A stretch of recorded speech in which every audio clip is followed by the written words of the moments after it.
Okay, so you want to own a funeral home.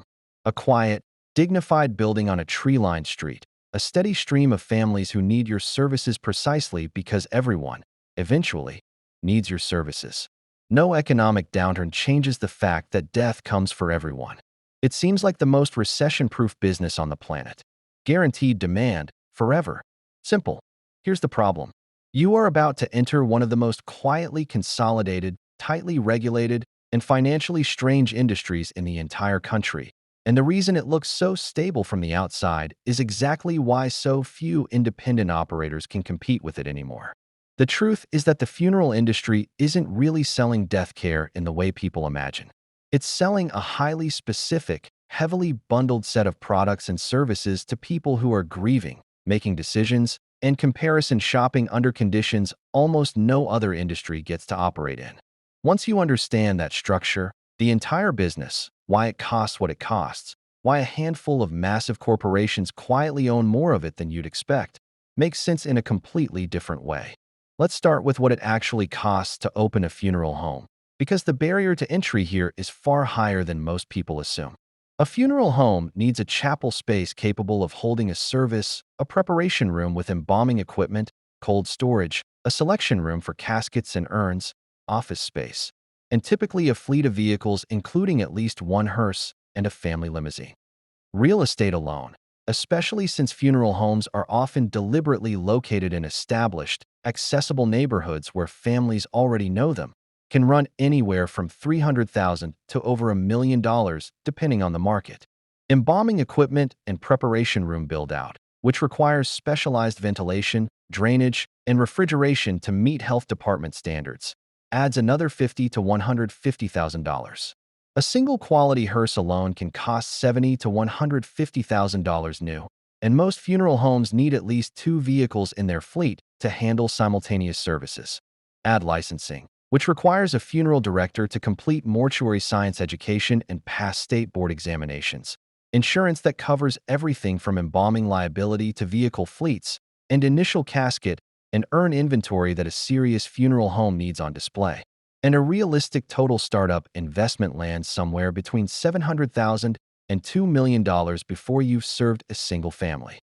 Now here's where the naive mental model starts to break down. People assume funeral homes make their money primarily from the funeral service itself, the ceremony, the viewing, the burial.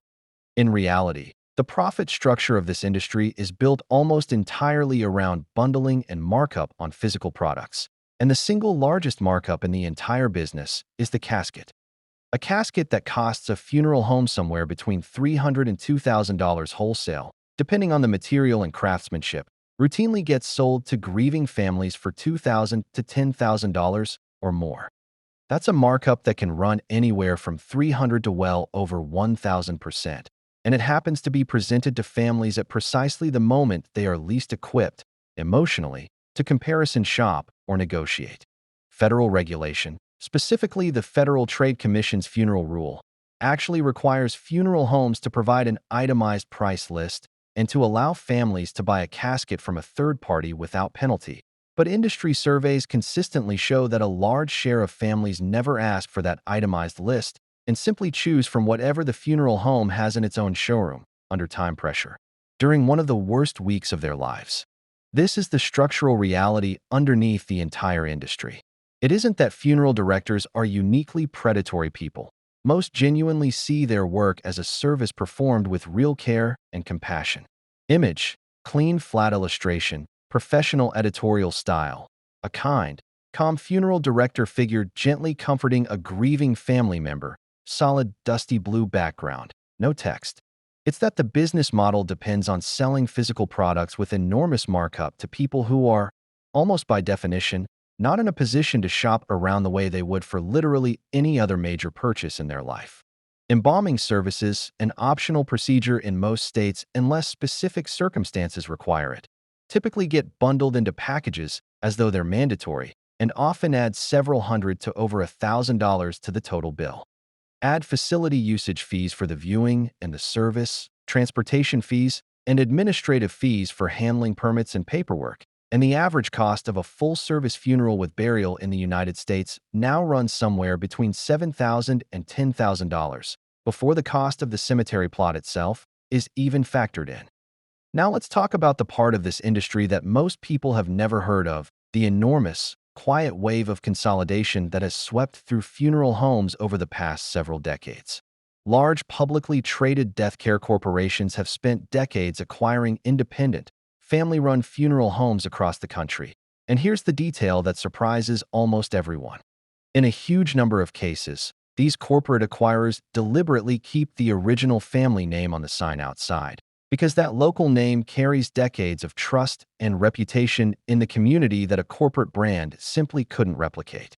A family walking into what looks like the same funeral home their grandparents used has no obvious way of knowing that the business has been owned by a distant public corporation for years, with pricing and procurement decisions now made far away from the local community the name still represents. This consolidation matters enormously for pricing power. In markets where one large corporation has acquired multiple funeral homes under different local names, that corporation can effectively control pricing across an entire region without families realizing they're not actually comparing independent competitors when they call around for quotes. Regulators and consumer advocacy groups have raised concerns about this exact dynamic for years, arguing that the appearance of local competition masks a genuinely consolidated market in many metro areas, which undermines the entire purpose of the FTC's funeral rule requiring price transparency in the first place. There's a real structural threat facing this industry that's reshaping it in real time, and it's the steady, decades-long rise of cremation over traditional burial. Cremation now accounts for a majority of dispositions in the United States, up dramatically from just a few decades ago, and the trend keeps climbing. This matters enormously to the profit structure of this industry because cremation, done simply, sidesteps almost the entire high-margin product stack that traditional burial depends on. No casket markup, no embalming fee in most cases, no cemetery plot purchase, no headstone. A simple direct cremation can cost a family well under $2,000 total, compared to $7,000 to $10,000 or more for a traditional funeral and burial. This has forced the industry to adapt aggressively, developing cremation-specific upsells, decorative urns with their own significant markup, cremation memorial packages that bundle a viewing and service around the cremation itself to recapture some of the margin that a bare-bones direct cremation would otherwise skip entirely. Funeral homes that failed to adapt their business model to this shift have seen revenue per case decline steadily even as overall demand for their services, tied directly to the death rate, remains essentially guaranteed. It's a genuinely strange position for a business to be in, guaranteed customer volume, declining revenue per customer. There's a real case that shows exactly how badly this prepayment structure can go wrong when oversight fails. Many funeral homes sell what's called a pre-need contract, where a family pays in advance, sometimes years or decades ahead of time, locking in today's prices for a funeral that won't happen until some unknown future date. In theory, that money is supposed to be placed into a regulated trust fund to guarantee it's available when needed. In one of the largest scandals in the industry's history, a major pre-need insurance provider was found to have misused hundreds of millions of dollars in customer trust funds, leaving tens of thousands of families across multiple states holding contracts that couldn't actually be honored when the time came. The company's founder was eventually convicted on federal charges related to the fraud. The lesson underneath that story isn't that pre-need contracts are inherently a scam. Most are handled honestly and provide genuine peace of mind.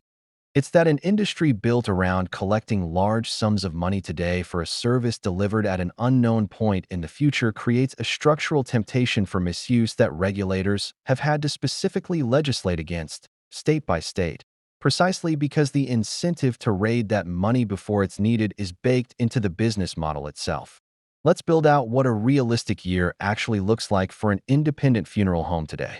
In the optimistic scenario, a well-established funeral home in a stable community serves around 150 to 200 families a year, maintains a strong reputation that keeps cremation customers opting into meaningful memorial packages rather than the bare minimum, and operates efficiently with a small, loyal staff.